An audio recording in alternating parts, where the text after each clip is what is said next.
Once upon a time, in a village named Disane, there lived a girl called Nimma. Nimma used to be the one who had defeated the strongest of men on land. Nimma was one of the king's personal guards, and she always kept an eye on the king's enemies. Nimma's father was dead 3 years ago, and she had no family to take care of her since her father's death. The place Nimma and her father belonged to had always been a place of rumors, as he never told anyone about his origin. Nimma and her father shifted to Isane when she was only 5 years old. She never knew who her mother was. Her father never talked about her, and Nimma stopped asking, for all her knowing efforts were put to deaf ears.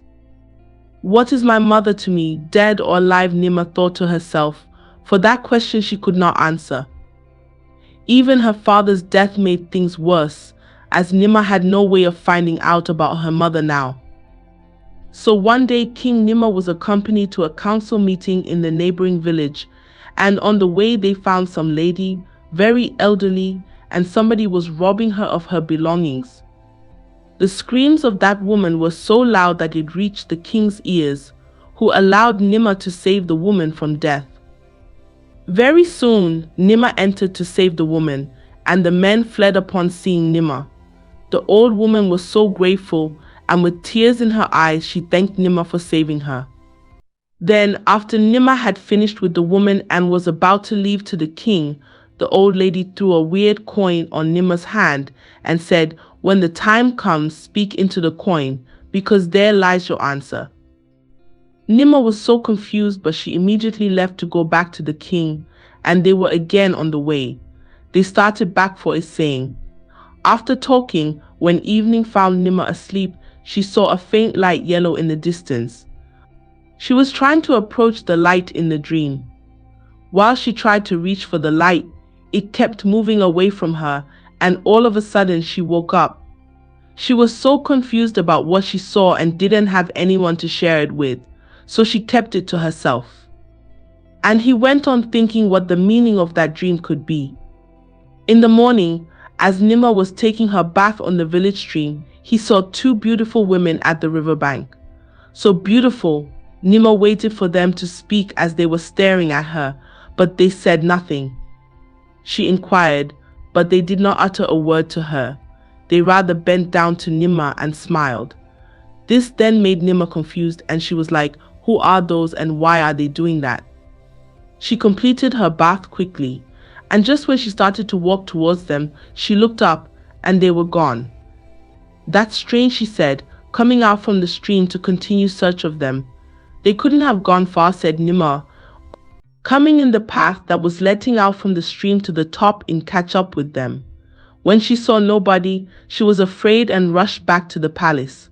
When she got to the palace, Nimma rushed into the hut, looking for the coin the old woman had given her the other day. She looked at the coin for a few moments and immediately saw the two women standing right in front of her hut. She raised her eyes to look at their faces and, lo and behold, yes, those she could recognize. The two women she had just seen on the riverbank. Again, they bowed down to her, and Nimma requested them not to go away, as she wanted to talk to them. Nimma only asked, "Why are you appearing to me?" and they smiled with another bow and disappeared. Nimma felt so much disappointment on hearing the commotion right from the palace. She ran to the palace in search of the king as fast as her feet could carry her from her hut. The two men who had knives held the king at knife point. Nimma at once recognized the two men as the two men whom she had defeated in one of her neighboring village fights. She asked them, saying, "What is your mission, and why are you holding my king?" The men laughed and said that they were holding the most feared king captive. On hearing this, Nimma laughed as well, and as she was about to approach them, they blew a powder to her face. Therefore, this powerful medicine man had prepared the powder for them to make Nimma weak, so that they can overpower her. They immediately blew the powder on the face of Nimma.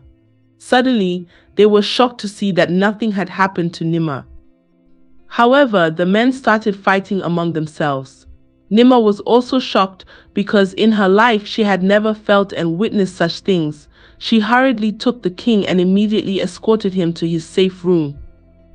Other guards, who had been under control by the other king, arrested the men and locked away.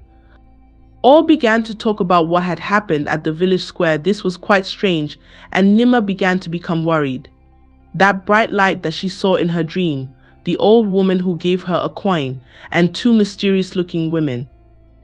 She was so confused, but she didn't know what all this meant.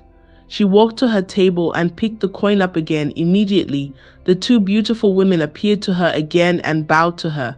Remember, third time? Nimma did not know what to do. She wanted to get answers, but then she also didn't want the women to disappear again. Then, all of a sudden, she remembered that the old woman told her she should speak into the coin. That is where the answer lies. And so spoke Nimma to the coin. Who are you, and what do you want from me? The white light filled her room in 1 second, and the most beautiful woman, most beautiful as Nimma has never seen before, stood before her. Her skin had a perfect glowing tone, and everything about her was perfect. As she appeared, the two women were bowing to her and said, "All hail the queen." Nimma was scared, and she ran towards the corner of the hut. The woman told her, saying, "Don't worry, we are not here to hurt you or cause you any harm." Nimma was shaken from the presence of the woman, and then the woman started narrating to Nimma her story, saying, "I was a girl living with my mother and father in Uluri land. I was such a hard-working girl, and all was at peace among us until that day when some villagers surrounded our house and set it on fire. In the fire, both my mother and father perished, and somehow I survived, and they started to run after me. Since I was running into the forest, it was far into the night, almost dark, but I went on until I saw a old woman sitting by a small hut. So I ran to her and begged for refuge. She was, of course, the famous snake woman who once lived in the forest. I had never heard of that from stories, but then again, I had not really put that much stock into it either. She concealed me in her hut, and when the villagers come for me, she made sure that they don't see me. They searched and scoured. They looked upon every glimpse, but nowhere was I to be found. After they left, the woman came to me, and I thanked her for saving me, and immediately I swore my allegiance to her. She told me that my life's journey would be so long and tough as well. She would give me power to help me live my life. She fetched a little clay pot and told me to drink what's inside. I drank it quickly, and in a short time, I already became a snake. Since then, I was able to be in human form only during the day. At night, I could be in the form of a snake.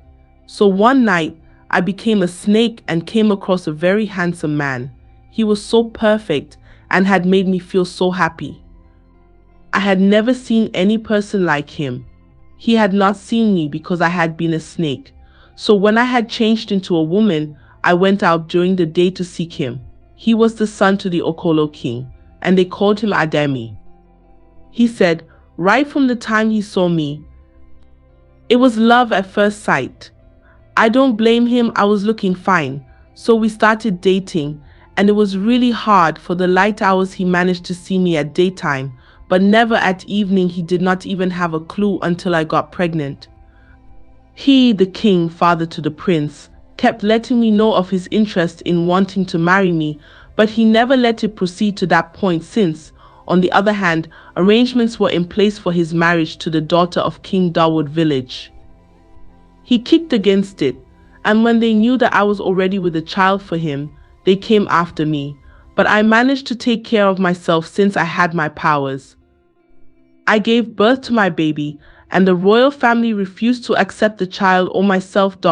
And I was supposed to ensure my child's death because they believed he was the only one that stopped Ademi from marrying the princess of Dawood village. But the enemy got a hand on it, decided that we leave the village to settle somewhere else at 9-4. I agreed, of course. But you must know by this time that I can only be human during the day, don't you? So when night was coming, he was calling my name, and he was not answering his call. He was waiting, and again he was waiting, but he was not waiting until it was sunlight. In that room I was sleeping, but he did not see me. I tried to follow him, but I could not keep the pace, and he lost me in the forest. I looked for my child everywhere until information reached me that she is in insane. The woman who gave you the coin was the snake woman. She recognized you just immediately she saw you because of the mark on your hand. That is why she gave you the coin. You are my daughter. I was looking for you, and you gained your strength from my supernatural powers.